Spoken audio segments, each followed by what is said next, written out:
Bienvenidos, queridos hermanos, con ustedes su hermano en Cristo Jaime Cárdenas en esta programación 15 minutos con la Biblia, porque desconocer las Escrituras es desconocer a Jesucristo. Mis queridos hermanos, estamos ahora en la Basílica de Santa María la Mayor. Me hago hacia un lado para que logren ver todo lo que se puede ver en esta inmensa basílica. Está grande, estamos en la nave principal. Una vez más. Basílicas muy viejas. Entonces voy a continuar con Segunda de Macabeos, pero primero con nuestra oración en el nombre del Padre, del Hijo y del Espíritu Santo. Amén. Señor Jesucristo, te queremos dar las gracias por este día, por la bendición de estar aquí donde estamos. Te pedimos que nos guíes, nos ilumines y nos santifiques y nos permitas darte la alabanza, el honor, la gloria y la majestad a tu nombre, Señor. Danos sabiduría para entender las Escrituras, para poderlas practicar, para poderlas, Señor Jesucristo, comprender cada vez mejor. En el nombre del Padre, del Hijo y del Espíritu Santo. Amén.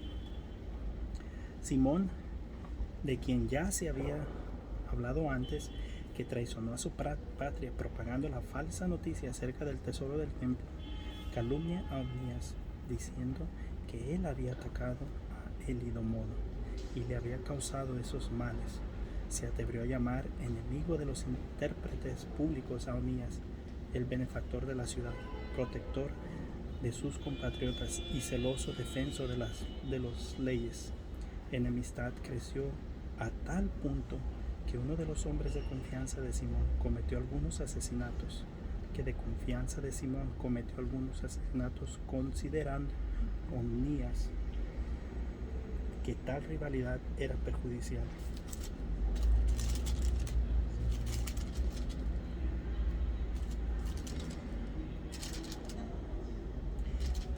Y viendo que Apolonio, hijo de Menesteo, jefe militar de las provincias de Celestina y Fenicia, fomentaba la maldad de Simón, se dirigió al rey, no para acusar a sus conciudadanos, sino buscando el interés general y particular de todo el pueblo, pues veía que sin una intervención del rey sería imposible alcanzar la paz pública y que Simón pusiera fin a su locura.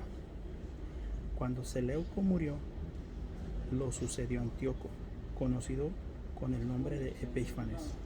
Entonces Jasón, hermano de Onías, compró con dinero el cargo de sumo sacerdote. En una entrevista con el rey, prometió darle 11.880 kilos de plata como tributo, más otros 2.640 de entrada como tributo de entradas adicionales. Se comprometió, perdonen, como me estaban viendo los de seguridad, pensé que me iban a parar y me interrumpieron un poco. Se comprometió además a pagar casi 5.000 kilos de plata si lo autorizaba a establecer por cuenta propia un gimnasio y un centro de deportes y cultura griega, y si daba a los habitantes de Jerusalén el derecho de ciudadanos a Antioquía. El rey le concedió lo que pedía, y desde que Jasón tomó posesión del cargo, fomentó entre sus compatriotas la manera griega de vivir. Renunció a los privilegios que bondadosamente los reyes habían cedido a los judíos por intercesión de Juan, el padre de Eupolemo. Este Eupolemo es el mismo que fue enviado a hacer un tratado de amistad y pactó con los romanos. Jasón suprimió además las costumbres conforme con la ley e introdujo otras contrarias a ellas. Se apresuró a construir un gimnasio al pie de la ciudadela e hizo que los jóvenes más sobresalientes se dedicaran a los ejercicios del gimnasio. La extremada maldad del impío y falso sumo sacerdote Jasón hizo que por todas partes se propagara la manera griega de vivir y que aumentara el deseo de imitar lo extranjero. Así, los sacerdotes dejaron de mostrar interés por el servicio del altar, y ellos mismos, despreciando el templo y descuidando los sacrificios en cuanto sonaba la señal, se apresuraban a ayudar a los luchadores a entrenarse en los ejercicios prohibidos por la ley. Despreciaban por completo los honores de la propia patria y estimaban en sumo grado las glorias de los griegos. Pero precisamente por eso se vinieron en una situación difícil Aquellos mismos a quienes se propusieron seguir y copiar en todo fueron después sus enemigos y verdugos, porque la violación de las leyes divinas no queda sin castigo, como lo demuestra la historia que sigue. Al celebrarse en Tiro, en presencia del rey, los juegos que tenían lugar cada 4 años, el malvado Jasón envió como representantes de Jerusalén algunos en calidad de ciudadanos de Antioquía para presenciar los juegos, y les dio 300 monedas de plata para el sacrificio al dios Hércules. Pero ellos mismos pensaron que no convenía emplear ese dinero al sacrificio, sino más bien a otros gastos. Y así, el dinero destinado por Jasón para el sacrificio en honor a Hércules fue dedicado por quienes lo llevaban a equipar barcos de remo. Cuando Polonio, hijo de Menesteo, fue a Egipto para asistir como delegado a la coronación del rey Filemón, supo Antíoco que Filemetor era contrario a su política y se preocupó por tomar medidas de seguridad. Por eso se dirigió a la ciudad de Jope y de ahí marchó a Jerusalén. Jasón y la ciudad le hicieron un gran recibimiento a la luz de antorchas y entre aclamaciones. Después Antíoco acampó con su ejército en la región de Fenicia. 3 años más tarde, Jasón envió a Menelao, hermano de Simón, antes mencionado, para llevar el dinero prometido al rey y tratar asuntos urgentes. Pero Menelao, al presentarse ante el rey, se ganó su favor haciéndose pasar por un personaje importante y ofreciéndole 9.900 kilos de plata. Mas que Jasón logró que le diera a él el cargo de sumo sacerdote. Tan pronto como recibió el nombramiento de manos del rey, regresó, pero no mostraba reunir las cualidades de un sumo sacerdote, sino los sentimientos de un tirano cruel y el furor de una fiera salvaje. De este modo, Jasón, que había suplantado a su propio hermano, fue a su vez suplantado por otro, y se vio obligado a huir del territorio de Amón. Pero Menelao, una vez que obtuvo el cargo, no se preocupó ya por pagar al rey el dinero prometido, a pesar de las reclamaciones que le hacía Sóstrates, comandante de la ciudadela, a quien le correspondía cobrar los impuestos. Por esta causa, los dos fueron llamados por el rey. Entonces Menelao dejó en lugar suyo como sumo sacerdote a su hermano Lisimaco, y Sóstrates dejó a Crates, jefe de los soldados de Chipre. Mientras esto sucedía, los ciudadanos de Tarso y de Malos se rebelaron, porque sus ciudades habían sido dadas como regalo a Antioquía, concubina del rey. El rey partió rápidamente para imponer orden, dejando como encargado del poder a Antíoco, uno de los personajes más importantes. Pensando que la ocasión le era favorable, Menelao robó algunos objetos de oro del templo, unos de los regalos a Andrónico, y otro logró venderlo a Tiro y las ciudades vecinas. Cuando de buenas fuentes Omnías se enteró de esto, se retiró a Dafne, cerca de Antioquía, lugar en donde no lo podía atacar, y desde ahí le reprochó a Manaleo su proceder.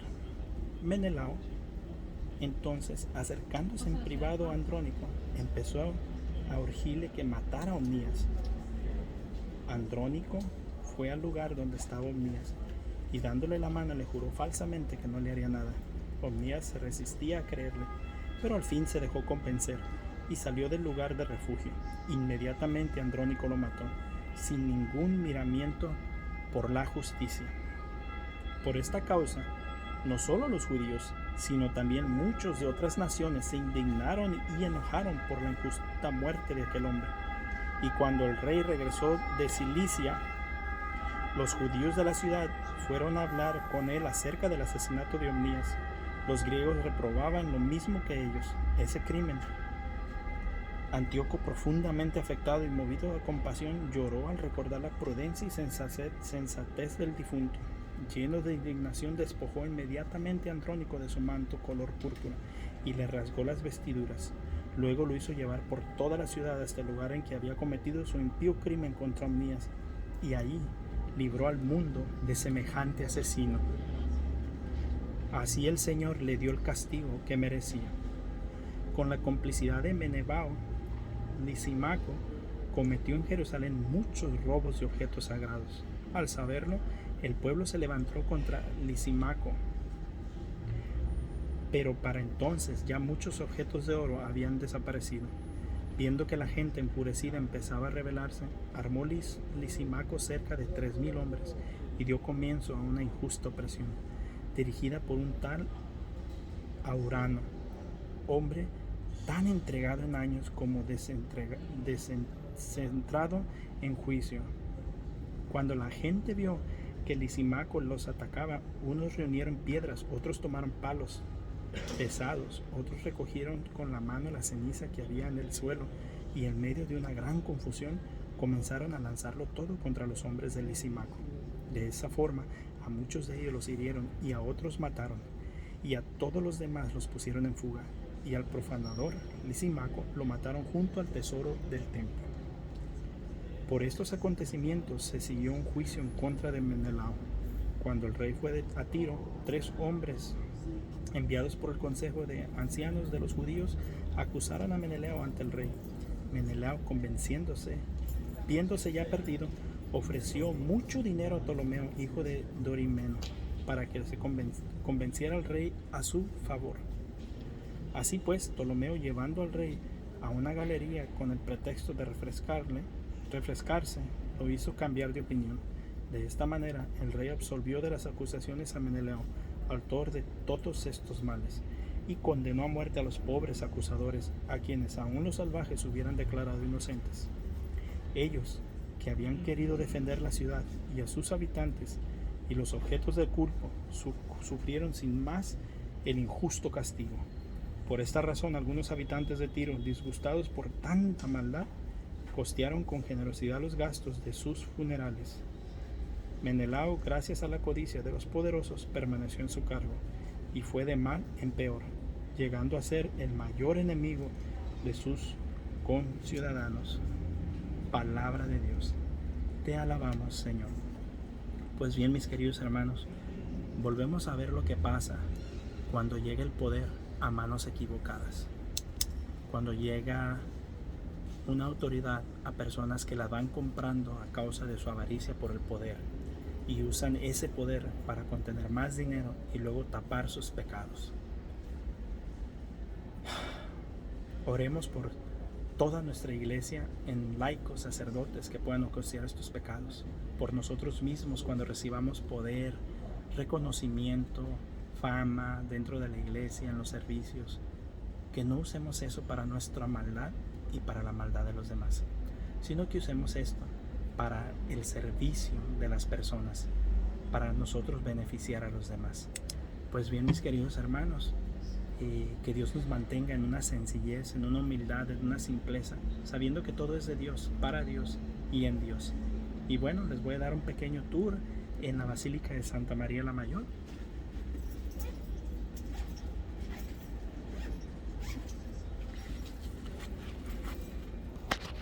Ay, perdón, no voy a hacer mucho ruido ya, porque es un templo, pero voy a voltear la cámara y solo grabar un minutito nomás. Bendiciones.